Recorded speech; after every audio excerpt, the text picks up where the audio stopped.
of the 18th century, the musket. Sir. All right.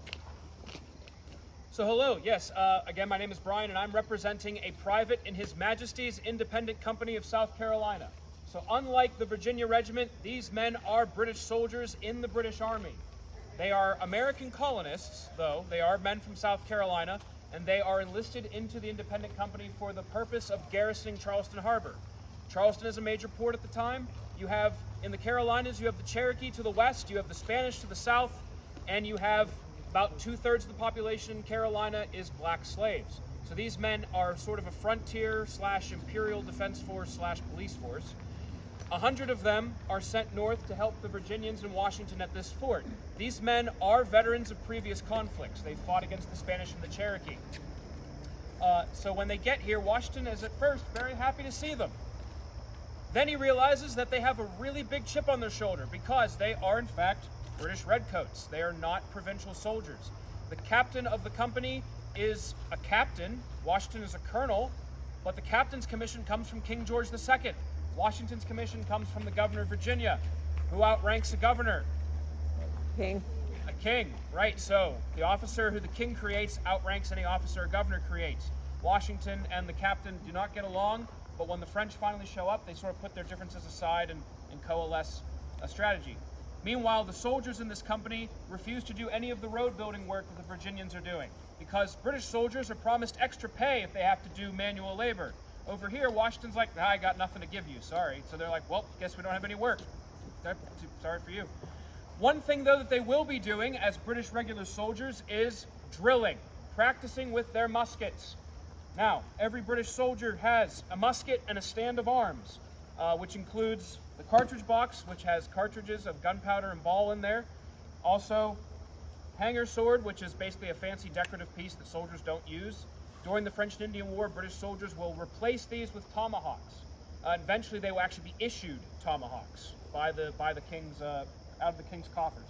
They also have a bayonet, which attaches to the end of the musket and turns the musket into a big spear.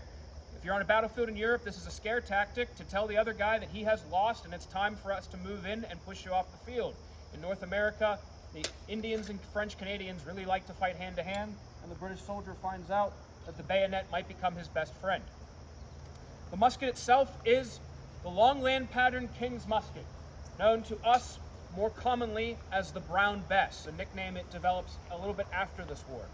It is a muzzle-loading, single-shot flintlock musket. So flintlock, meaning muskets come in 3 parts. You have a lock, which is this part right here. This is the working part that goes click and bang. You have the stock, the wooden part, and the barrel. All right? British soldiers are issued a working musket that has all 3 parts together, meaning they are issued their musket lock, stock, and barrel, whereas civilians might have to put those pieces together on their own. So flintlock means it is using flint and steel. In the lock, you have this piece, the cock. It looks like a rooster's beak. It holds in its mouth the flint stone, which strikes the steel, which causes sparks. The soldier puts powder in this pan here, and you'll see me do this in a few seconds. Closes the steel, those sparks ignite that powder. The rest of the powder has gone down the muzzle to the bottom of the barrel.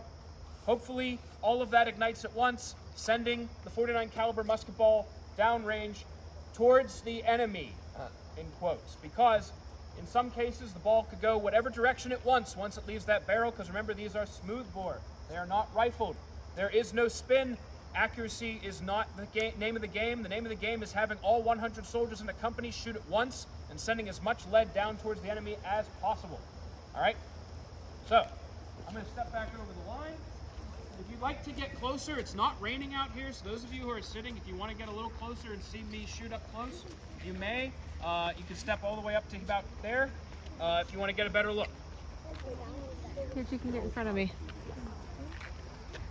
So during a drill, when they're practicing with their muskets, soldiers in the 18th century, especially British soldiers, would go through a very regimented series of commands, very detailed about how to use this musket. And I'll just go through a brief demonstration.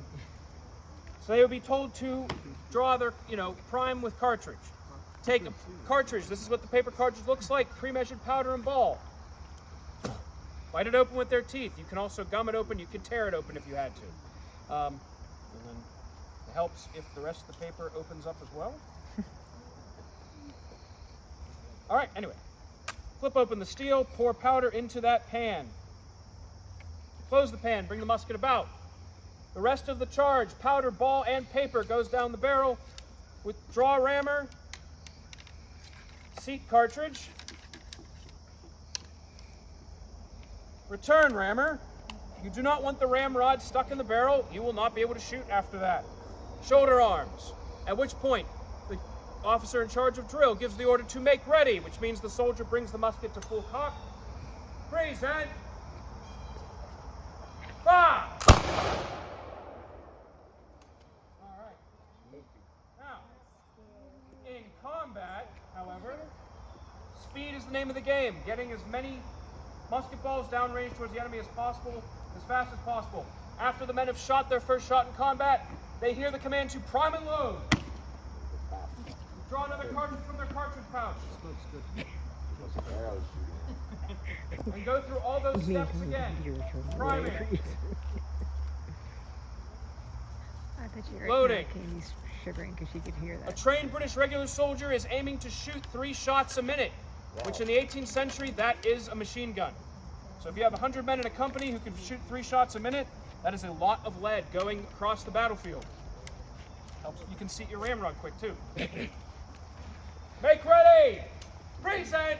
Fire! And that's your Brown Bess musket. So yeah, these weapons will work in the